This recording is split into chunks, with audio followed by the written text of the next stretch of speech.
Yo, what's going on guys? Jivan back with another video, and today we're going to be talking about insane ways to use parkour in fights. I've seen people around the community using the mantling technique to climb up builds in build fights. Shout out to the people on screen who inspired this video. I've come up with new high ground retakes, new techniques to use mantling with in fights, stuff that you've never before seen. All these techniques were figured out on day 1 of the new season, and I'm sure there's more to come. Before we hop into the video, please consider using code JivanTV in the Fortnite item shop. And without further ado, let's hop into this video. Timestamps down below. So the idea of mantling that I've seen around the community is that you can mantle up builds during a fight to save mats, get sneaky high ground, and more. For example, in this clip here, I only had like 100 builds and this guy was so high up. I had the opportunity to try to chop him out, but he was pretty connected, so I decided to go for a mantle play to get up to his lair without using any builds. And it honestly worked. So stuff that people have been toying around with in the community is, oh, you place a cone here, side jump around the cone and mantle up it for a sneaky high ground take.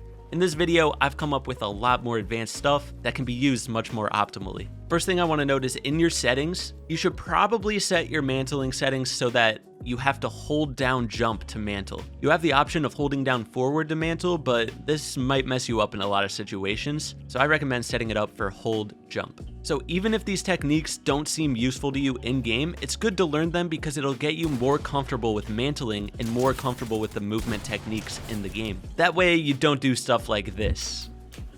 Boys, I'm inventing some new retakes right now, I'm not trolling.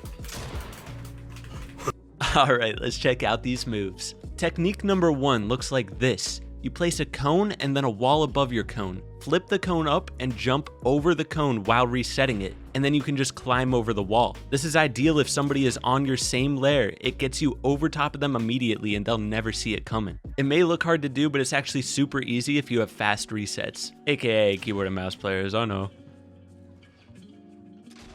Second trick we're going to be taking a look at is the new Martaz peak. I'm sure you guys saw this. He just posted a montage using this peak all over the place. I find it to be really hard to do. I'm still trying to get the hang of it. But the idea is you double edit through a floor and cone, mantle onto the floor while resetting the cone, and then you phase the cone for a second and you can take a shot. This is another one of Martaz's more so style moves that's more so crafty, but if people can get it down consistently, it could definitely be a useful move in competitive, just like the old Martaz peak is. Only time will tell with all of these techniques.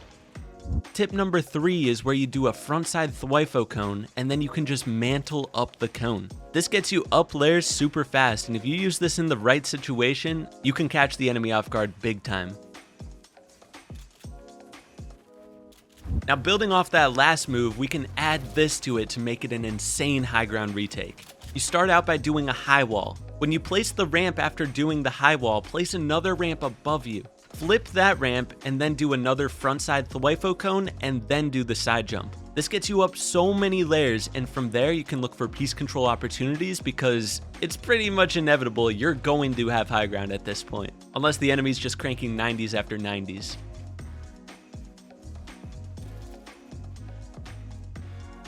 Move number 5 is this 180 move.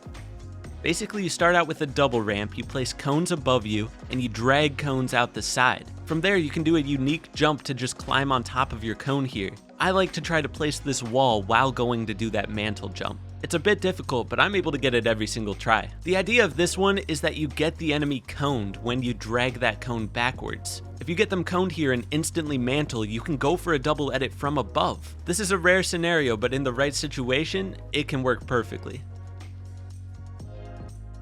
Move number 6 is just mantling over a ramp cone wall. A lot of times when I'm starting a build fight, I like to place ramps and cones to block the enemy's point of view of me. I'll extend a ramp and cone in their direction. If you top it off with a wall, you can simply mantle over top of that wall. They might think you're on that ramp, but in reality, you're going to be over top of it. Move number 7 is getting to the backside of a box really quickly. Let's say that you get a cone over top of the enemy here, and you think that they're going to go out the back of their box. If you quickly mantle up the wall, it might give you a better chance of getting that floor and cone out the backside.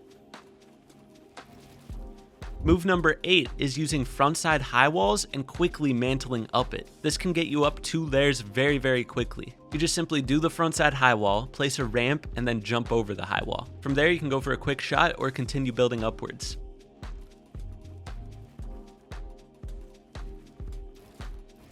Another thing that I was experimenting with was using the sprinting feature as a building boost. Sprinting at random points in the fight, if you're just ramping up towards the enemy, pressing the sprint button in between ramp pushes could give you the extra boost you need to get to high ground. The key to using the sprint boosting in the right way is you wait to press that sprint button until you have builds extended far from you. So let's say you're ramping up towards the enemy, don't press the sprint button until you've placed a ramp as far from you as possible. That way you can sprint for a longer duration and it's more useful. Another way you could use this is with tunneling. Let's say you extend a floor far from you. You can sprint and then slide, and that'll give your slide a boost, so then you can tunnel a few boxes forward faster.